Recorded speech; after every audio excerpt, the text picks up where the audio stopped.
Ukraine को $350 billion देकर Biden ने बहुत बड़ी गलती की है।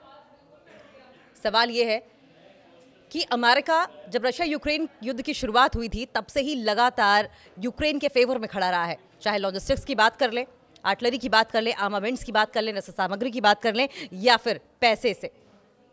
लेकिन अब सवाल क्यों उठ रहे हैं कि यूक्रेन को $350 बिलियन देकर बाइडेन ने गलती की है? और ये आरोप किसने लगाया? जाहिर है ट्रंप लगाएंगे। ट्रंप बोले पुतिन के आगे सरेंडर कर दें ज़ेलेंस्की। डोनाल्ड ट्रंप ने संकेत दिया कि भविष्य में यूक्रेन को अमेरिकी मदद बंद कर सकते हैं। उन्होंने यूरोप को कमजोर और बिगड़ता हुआ बताया और बढ़ते इमिग्रेशन को खतरा कहा। ट्रंप ने ज़ेलेंस्की से रशिया के साथ समझौता करने की सलाह दी है और ये कोई पहली बार नहीं है जब ट्रंप की ओर से इस तरीके से समझौता करने की बात सामने आई हो। और ऐसे में अब वोलोदिमिर ज़ेलेंस्की का, यूक्रेन के प्रेसिडेंट का ये कहना है कि अगर समझौता ही करना होता, अगर डोनबास छोड़ना ही होता, अगर मिलिट्री वापस बुलानी ही होती, तो आखिर 3 साल तक लगातार देश को युद्ध की आग में क्यों झोंका गया होता, इतना लंबा संघर्ष क्यों किया गया होता।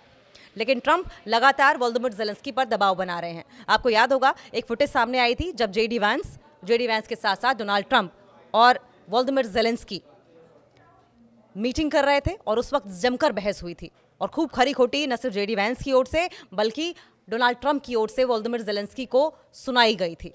और ऐसे में डोनाल्ड ट्रंप से साफ कह दिया गया था कि आप ऐसी स्थिति में नहीं है कि आप आवाज़ ऊंची करें या अपनी टर्म्स एंड कंडीशंस पर आगे बढ़ें। जाहिर है दबाव बनाने की कोशिश है और ऐसे में वेनेजुएला पर सेना भेजने पर साफ जवाब नहीं आया है। अमेरिका के राष्ट्रपति डोनाल्ड ट्रंप ने एक बार फिर इस बात के संकेत दिए हैं कि भविष्य में वो यूक्रेन को दी जा रही अमेरिकी मदद को बंद कर सकते हैं और ये धमकी वो बार बार दे रहे हैं। पहले उन्होंने हथियारों को बंद करने की बात की, उसके बाद उन्होंने रसद सामग्री बंद करने की बात की और अब सीधा पैसे देने की बात कर रहे हैं कि पैसे हम देना बंद कर देंगे। और आप याद कीजिए कि अमेरिका वो कंट्री है जिसने शुरुआत में इस युद्ध को हवा दी थी, आग में घी डाला था और शुरुआत में बाकी कंट्रीज तो बाद में सामने आई थी, लेकिन यूक्रेन की बैकिंग खुलकर अमेरिका कर रहा था। लेकिन अब अमेरिका ने यू टर्न ले लिया। अमेरिका कह रहा है कि आप पीछे हट जाइए, आप समझौता कर लीजिए। अमेरिका के राष्ट्रपति डोनाल्ड ट्रंप ने एक बार फिर से संकेत दिए हैं कि भविष्य में वो यूक्रेन को दी जा रही अमेरिकी मदद को बंद कर सकता है। उन्होंने कहा कि यूक्रेन को $350 बिलियन देकर बाइडेन ने गलती की है। सवाल ये भी है कि ये जो रियलाइजेशन हो रही है डोनाल्ड ट्रंप को, क्या वो इस बात को लेकर हो रही है कि नहीं चाहते हुए भी वो रशिया को झुका नहीं सकते, कितनी भी कोशिश कर ले? क्या इस बात का उन्हें एहसास है या और भी फैक्टर्स हैं जो डोनाल्ड ट्रंप के दिमाग में घूम रहे हैं? सबसे बड़ी बात यह है कि वो प्रेसिडेंट बनने के पहले एक बिजनेसमैन है और बिजनेसमैन होने के नाते वो तमाम संभावनाओं को, तमाम फैक्टर्स को कैलकुलेट जरूर करते हैं। ट्रंप ने यूरोप की आलोचना करते हुए कहा कि यूरोप कमजोर हो गया है, धीरे धीरे बिगड़ रहा है, यूरोप बढ़ते इमिग्रेशन की वजह से खुद को खत्म कर रहा है।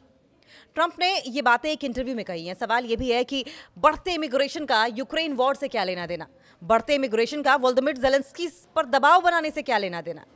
लेकिन डोनाल्ड ट्रंप है, वो कुछ भी कह सकते हैं, कोई भी बात कह के पलट सकते हैं। ट्रंप ने यूक्रेन के राष्ट्रपति ज़ेलेंस्की को सलाह दी है। सलाह क्या दी है? उन्होंने कहा कि युद्ध में अभी रूस का पलड़ा भारी है और इसलिए ज़ेलेंस्की को समझौता कर लेना चाहिए। सवाल ये है कि क्या अमेरिका को आज 3 साल बाद समझ में आया है कि रूस का पलड़ा भारी है? पहले उन्हें नहीं पता था कि यूक्रेन छोटी सी कंट्री है, रशिया बड़ी है।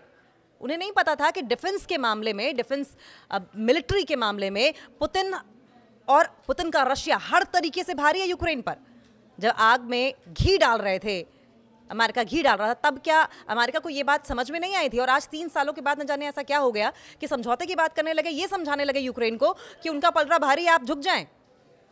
और आगे डोनाल्ड ट्रंप ये भी कहते हैं कि उनकी सुझाई हुई योजना पर राजी हो जाना चाहिए वोलोदिमिर ज़ेलेंस्की को और इस योजना के मुताबिक यूक्रेन को अपने कुछ क्षेत्रों को रशिया को सौंपना पड़ सकता है। यानी कि यूक्रेन इतनी लंबी लड़ाई लड़ रहा था सिर्फ इसलिए लड़ रहा था जिससे कि अंत में आकर उसे न सिर्फ अपना देश का पैसा, इकोनॉमी, मिलिट्री पावर, पीपल, सब कुछ दांव पे लगाने के बाद उसको अपने कुछ इलाके जो कि न जाने कितने सालों से एक टेंशन का विषय बने रहे हैं रशिया और यूक्रेन के बीच में, वो ऐसे ही आसानी से रशिया के हाथों सौंप दे, ये कह रहा है अमेरिका। हालांकि यूक्रेन इससे सहमत नहीं है। इंटरव्यू के दौरान ट्रंप यूक्रेन के कई शहरों के नाम याद नहीं कर पाए और सिर्फ राजधानी कीव का ही नाम ले सके।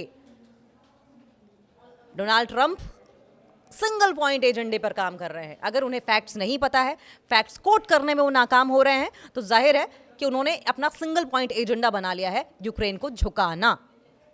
मादुरो पर उन्होंने साफ जवाब नहीं दिया। सवाल ये भी, जब उनसे पूछा गया कि क्या वो वेनेजुएला के राष्ट्रपति निकोलस मादुरो को हटाने के लिए अमेरिकी सेना भेज सकते हैं, तो इस पर ट्रंप ने कोई साफ जवाब नहीं दिया। उन्होंने कहा कि वो ना इसे मानेंगे और ना ही नकारेंगे, क्योंकि वे सेना की स्ट्रेटेजी पर खुलकर बात नहीं करते हैं। सवाल ये भी है कि क्या, अब जरा एक बार फिर से सुनिए, वेनेजुएला के राष्ट्रपति निकोलस मादुरो को हटाने के लिए अमेरिकी सेना भेज सकते हैं। आप एक बात का ध्यान रखें, अमेरिका वो कंट्री है जो अफगानिस्तान को छोड़कर troops on ground, boots on ground कभी नहीं भेजता है। हथियार भेज देगा, पैसे भेज देगा, रसद सामग्री भेज देगा, लेकिन troops on ground, boots on ground America की ओर से कभी दिखाई नहीं देते हैं। और इसीलिए इस पर ट्रंप ने कोई साफ जवाब नहीं दिया। उन्होंने कहा कि वो न इसे मानेंगे और न ही नकारेंगे, क्योंकि वो सेना की स्ट्रेटजी पर खुलकर बात नहीं करेंगे। संभवतः टाल रहे होंगे डोनाल्ड ट्रंप मीडिया के सवालों को। अमेरिका के राष्ट्रपति डोनाल्ड ट्रंप ने एक बार फिर इस बात के संकेत दिए हैं कि भविष्य में वो यूक्रेन को दी जा रही अमेरिकी मदद को बंद कर सकते हैं, और ये धमकी वो बार बार दे रहे हैं। पहले उन्होंने हथियारों को बंद करने की बात की, उसके बाद उन्होंने रसद सामग्री बंद करने की बात की, और अब सीधा पैसे देने की बात कर रहे हैं कि पैसे हम देना बंद कर देंगे। और आप याद कीजिए कि अमेरिका वो कंट्री है जिसने शुरुआत में इस युद्ध को हवा दी थी, आग में घी डाला था, और शुरुआत में बाकी कंट्रीज तो बाद में सामने आई थी, लेकिन यूक्रेन की बैकिंग खुलकर अमेरिका कर रहा था। लेकिन अब अमेरिका ने यू टर्न ले लिया। अमेरिका कह रहा है कि आप पीछे हट जाइए, आप समझौता कर लीजिए। अमेरिका के राष्ट्रपति डोनाल्ड ट्रंप ने एक बार फिर से संकेत दिए हैं कि भविष्य में वो यूक्रेन को दी जा रही अमेरिकी मदद को बंद कर सकता है। उन्होंने कहा कि यूक्रेन को $350 बिलियन देकर बाइडेन ने गलती की है। सवाल ये भी है कि ये जो रियलाइजेशन हो रही है डोनाल्ड ट्रंप को, क्या वो इस बात को लेकर हो रही है कि नहीं चाहते हुए भी वो रशिया को झुका नहीं सकते, कितनी भी कोशिश कर ले। ट्रंप ने यूरोप में हो रही इमिग्रेशन को लेकर ग्रेट रिप्लेसमेंट थ्योरी का जिक्र किया। इस थ्योरी में दावा किया जाता है कि प्रवासियों के आने से यूरोप अपनी पहचान खो रहा है। इंटरव्यू के दौरान वे बार बार विषय बदलते रहे, बार बार टॉपिक बदलते रहे, बार बार कंफ्यूज दिखाई दिए और अपने पुराने आरोपों और नाराजगियों को दोहराते रहे, बिल्कुल रट्टू तोता की तरह। उन्होंने कहा कि यूरोप के कई नेता बहुत मूर्ख हैं। यूरोप के कई नेताओं को उन्होंने बहुत मूर्ख करार दे दिया और उनकी प्रवासन नीतियां पूरी तरीके से असफल साबित हुई हैं, ये भी कह दिया। अब यूरोप की स्थिति खराब है, बहुत खुलकर ट्रंप ने कहा है। ट्रंप ने दावा किया है कि अगर ये स्थिति जारी रही तो कोई यूरोपीय देश भविष्य में टिक नहीं पाएगा। उन्होंने कहा कि अमेरिका में भी ऐसी सिचुएशन बनने वाली थी, लेकिन उन्होंने इसे रोक दिया। ट्रंप ने लंदन और पेरिस जैसे शहरों का उदाहरण देते हुए कहा कि ये शहर अब बहुत बदल गए हैं। उन्होंने कहा कि उन्हें पहले पेरिस बहुत पसंद था, लेकिन अब वहाँ की स्थिति अलग है, वहाँ की सिचुएशन बदल गई है, वहाँ की आबो हवा बदली सी दिखाई देती है। उन्होंने लंदन के मेयर सादिक खान को फिर से निशाना बनाया और उन्हें अयोग्य करार दे दिया।